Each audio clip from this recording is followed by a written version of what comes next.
Rolling.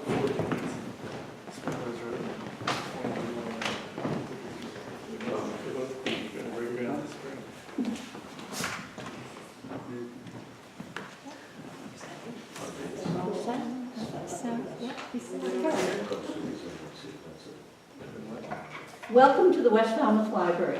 Thank you for coming to this program tonight. Tonight is about the Hamlin family, and we're going to have a reading of Bertha Goes Whaling, which happened which is in the time period of about 150 years ago. This is one of the programs in our Go Local grant, which is a federal grant from the Institute of Museum and Library Services, but administered by the Massachusetts Board of Library Commissioners. So it's a 2-year grant, and over the next 2 years, we're going to be doing programs that focus on very local history, the history of West Falmouth and the changes in West Falmouth. We already did some programs about the Quakers. They're the ones that founded and started West Falmouth, because they were persecuted in both Boston and Sandwich, so they came here to start the town. Some of the programs will be about particular founding families. Some of the programs will be about women and how that has changed, about the economy, about the ecology of West Falmouth, about the fishing and the different industries that people have done here. But the purpose is to connect to our community, particularly using our archives and historical documents. And if you go out after the program and look at the Hamlin house, that's the house where they lived when they came back from whaling. And Bill Hendel had a model built of the Caleb Hamlin house, which is right and across the street a little bit. So this is talking about right here. It happened just about 150 years ago. And I hope you really enjoy our program tonight and continue to come to our other programs about West Falmouth. Thank you.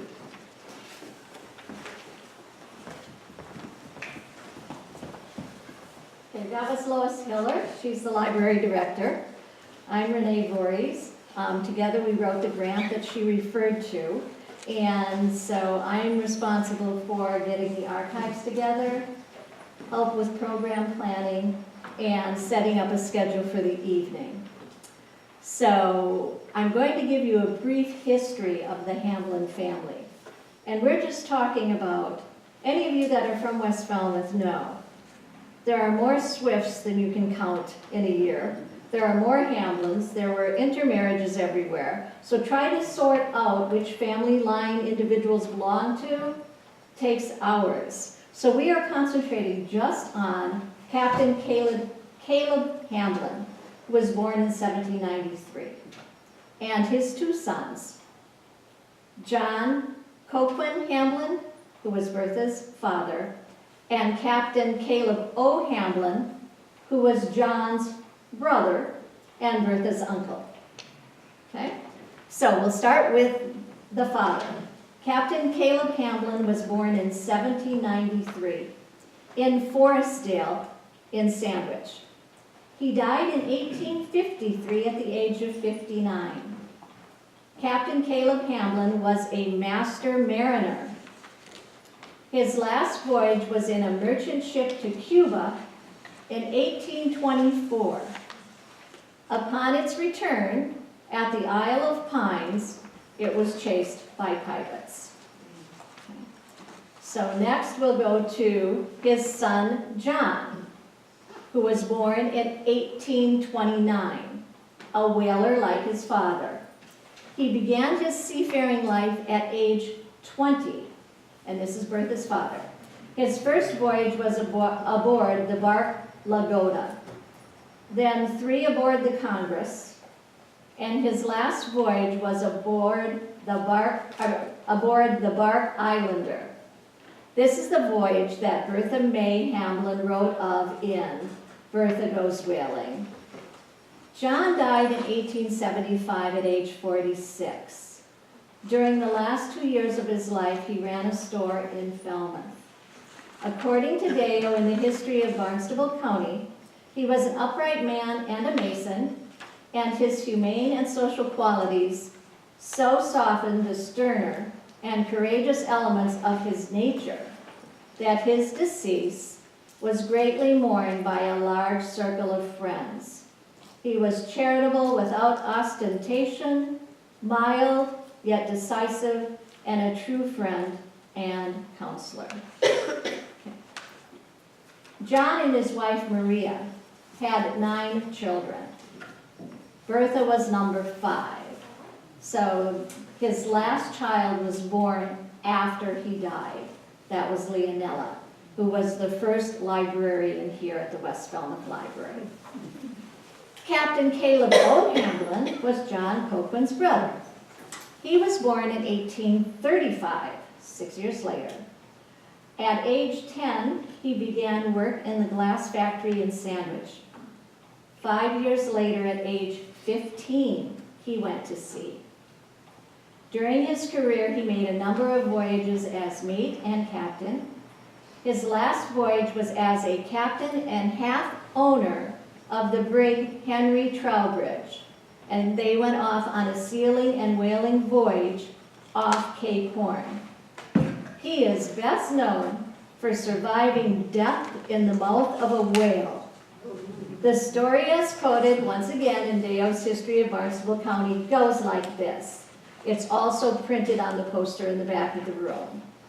While as second mate of the Congress, he, Captain Caleb O., made fast to a sperm whale off the coast of Australia, and as he stood in the bow of the boat, lance in hand for another throw, the monster, with open mouth, struck the bow of the boat with such forces as to break it in.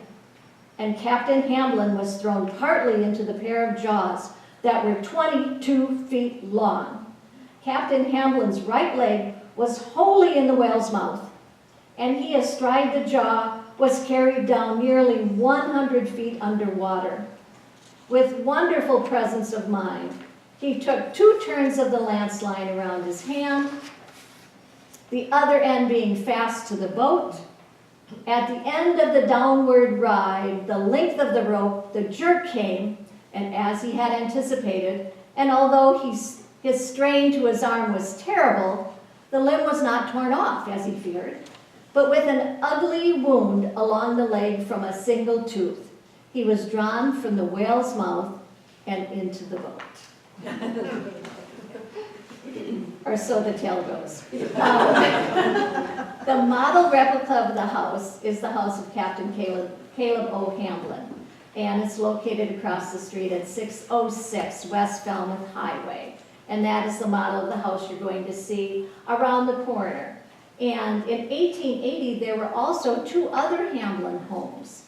The house right next door to the library was a Hamblin home, and then the one further up towards the market, just this side of the market, down a couple, was another Hamblin house. And so Bertha, when she talked about loving the Hamblin house and loving West Falmouth, she mentioned that she could play in the woods forever behind her house. So I think when she talks about loving the Hamblin houses, she probably loved all 3, and I can imagine the Hamblin kids just running in a big circle all day long. So that's the story of the Hamblin family. And now, Bertha May Hamblin Boyce. A character, some of you knew her. I'll give you a chance at the end to tell a few stories that you might still have about her. She was born in 1867. Think about that for a minute. All the history this lady lived. She died in 1968 at the age of 101. Which is surprising, except also when you look at the displays around the corner, you will see that Bertha's mother, after birthing 9 children, lived to be 75. So there was longevity in that line of the family. She was the one who raised $50 to establish the Lending Library here in this new building in 1879. She presided as the president of the West Falmouth Library Association for 47 years. And then Besides that, she also served as children's librarian, cookie lady for everybody in West Falmouth. She always had cookies available for the children. She established an attic museum in her home where she displayed all of the treasures that had been brought back from her whaling adventure. She married James Boyce in 1904. Bertha was also responsible for the management of the tag factory. And we are talking more about the industry in West Falmouth in February. But Bertha's never going to go away. It seems like she's present in anything we plan. But this is my favorite story. In the summer, once the tourist industry began, which is probably between 1880 1890, traffic, population really picked up, and people were driving. Bertha had a Model A, I'll get into that a little bit later, but people were driving up and down West Falmouth Highway so fast that she used to stand in the middle of the highway and stop traffic. Oh my gosh. Yeah. And finally, the selectman in Falmouth told her she couldn't do that anymore, and she replied that she would do it until they provided somebody else to do it for her. And sure enough, a summer policeman was hired to manage traffic on this highway. It's too bad we can't have it here again. I know, absolutely. So that's a brief introduction to Bertha, and in the back we have a picture of her and a picture of the bark, the Islander, that she traveled on. But I don't know if any of you know Clara Lombard Hennessy Gilbert. Okay, so Clara wanted to be here tonight, but she couldn't be here. She and Bertha shared a birthday. They were best friends. Clara refers to her as my twin. And Mrs. Bertha Hamblin Boyce was known for many things. Okay. She owned a Model A Ford, and every Friday she drove it into town for her shopping. George West, another resident here for a long time, always said everyone got off the road at 10 a.m. on Friday because Bertha was driving to town. Clara says, I remember her as a very safe driver.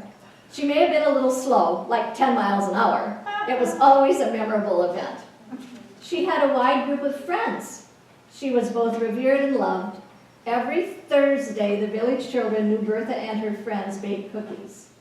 The cookies were many and varied. If we were very good and very polite, she invited us in for tea, one or two at a time. And she would tell us her stories of growing up in West Falmouth or riding a sea turtle on her father, Captain Hamblin's whaling ship deck. Other seafaring captains from Falmouth took their families with them at times. I should mention that both John Quain and Caleb O'Hamblin took their wives with them, and each wife gave birth to 3 children on board those whaling ships. Okay. So, other seafaring captains from Falmouth took their families with them. Bertha was the only one I remember talking about the adventure. She loved to tease me. She grew up in West Falmouth and went to the village school. She and my grandfather, Frank Lumbert, were classmates. She loved to tell me that he would dip her beautiful long blonde braids into his inkwell. She thought that was daring, and she was flattered. She was proud that she had long blonde hair and beautiful blue eyes. I left for college in 1959. I returned for the holidays. I remember returning to see Bertha Go's whaling proof spread out on our dining room table, and my mother, Anna Hennessy, busy making corrections to the story and placing the pictures, and one and then another for best effect and purpose.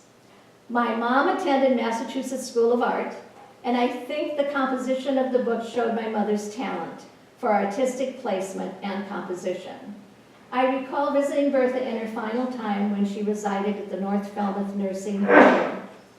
She did not get out of bed, but she was as alert and entertaining and caring as I always remembered her.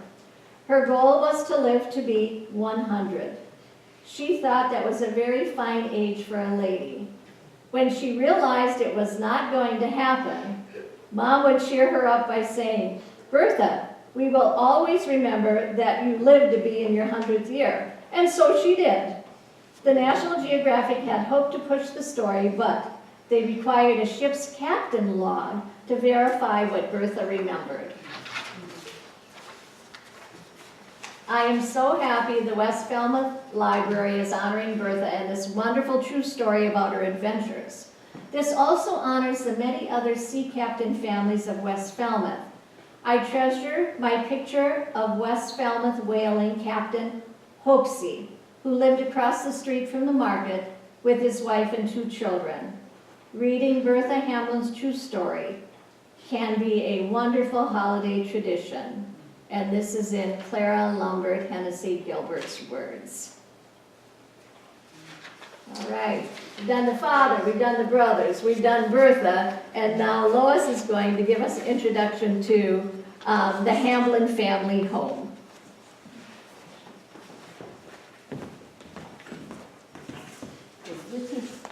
This is about the house that the model of the house is in the lobby of the library right now. And people love this house and love being in this house. The Hamlin house, standing so proudly on the bank of the east side of the road. In back, we owned about a mile of oak woods. In front was a lovely view of Buzzards Bay. There was a driveway on each side of the house.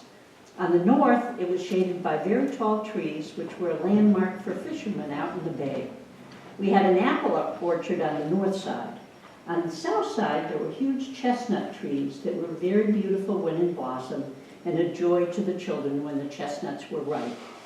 There were also pear trees, cherry trees, and a flower garden on the south side of the drive. The Hamlin house was built before the War of 1812. It had 5 large rooms on the first floor, besides a well room with a pump, which furnished us with water. The well was very deep and the water was very good. The house was heated by wood stoves. In the kitchen, there were brick ovens and an arch with a large iron kettle in which water was heated when a pig was killed. I imagine they heated water there for other things too, but anyway. This was the way it was when the Hamlin house was built. Of course, we had a cook stove and used wood for heat. The Hamlin house was quite a landmark and was used for church suppers and all social affairs. Alliston Gifford has written a very interesting account of what went on there. Okay, and back to the poem about the house. So this is Alliston's account. Alliston was a Gifford, the original Gifford family, a reverend who preached all over the state of Massachusetts, but he always came back here and spent time with family, spent time with friends.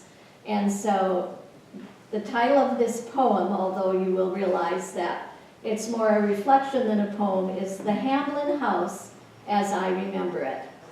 It is a house I always loved in that hometown village of mine. It stood on an upland where one could see far out over harbor and bay. The house itself, like the folks that lived there, was straight and true. It had grace and dignity. As I remember, it was the best anywhere around. In keeping with the house was the family. It had culture and refinement. It had books and magazines. It was acquainted with places and people far away, neighbors like the folks who lived in that house. There were children, some not my age, others older, all of the better sort. One boy was my age. There was a girl younger, but not by much, and a girl a little older, yet enough so that when she spoke, we listened. Must have been Bertha. I was a barefoot boy with freckles so thick, one wondered where the boy was. I lived in a house that, like the boy, didn't have much. And like the boy, didn't look like much. Naturally, I took notice of the house beautiful and all, but envied the young folks who lived there.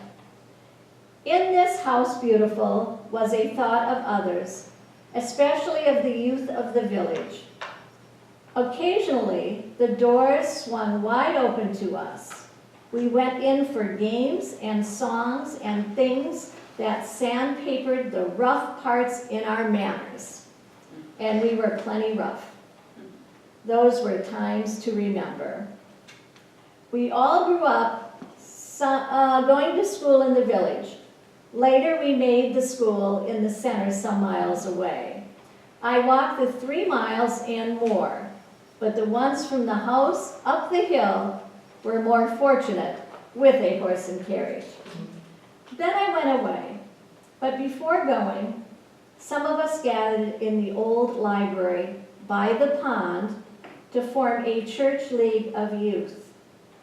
Again, the house I admired, for out of it came that girl a bit older, and she led the way.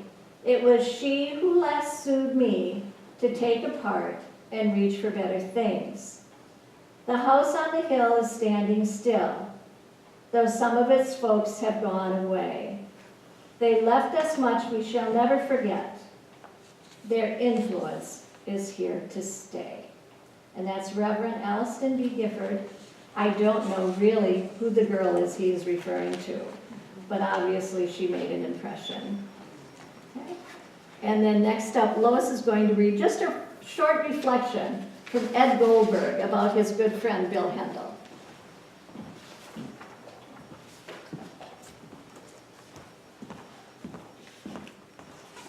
Bill Hendel owned the Hamlin house until he passed a couple of years ago. And he's the one that had the model built that's in the lobby. So Ed Goldberg wrote this about him. Bill Hendel ran the antique barn at the Hamlin house. He lived in the house with his mother, who had an upstairs apartment. Bill's wife spoke Parisian French, although she was from Canada. She was a milliner and met Bill through the antique shop. There were 2 other apartments that Bill rented. Bill moved to the Cape from Springfield for a job in his late 50s. He bought the Hamlin home for $28,000 in the 1960s. He was once offered $1 million for the property, but he refused. He had beautiful gardens and decorated the house to the hilt for the holidays. So Ed Goldberg wrote that remembrance of him. Okay, and now we're ready. Yes. We're ready for the reading. All right, so now we'd like to invite all of the actors up that are doing the choral reading. And if you've never seen a choral reading before, I'll just briefly tell you what it is. They have to bring their characters alive without the benefit of movement, without the benefit of props. Oh, we're waiting for the captain to appear. And so this is the story that Bertha recalled in her 86th year. She was 5 when she started this voyage. So enjoy. I'm sure you will. Let me get out of the picture before you start. Part 1. This story was written by the author in her 96th year, about her voyage as a 5-year-old accompanying her father, Captain John C. Hamlin, on the bark, the Islander, out of New Bedford in 1871, bound for the Indian Ocean. This is Bertha's story. Maria, it's almost time for my ship to sail.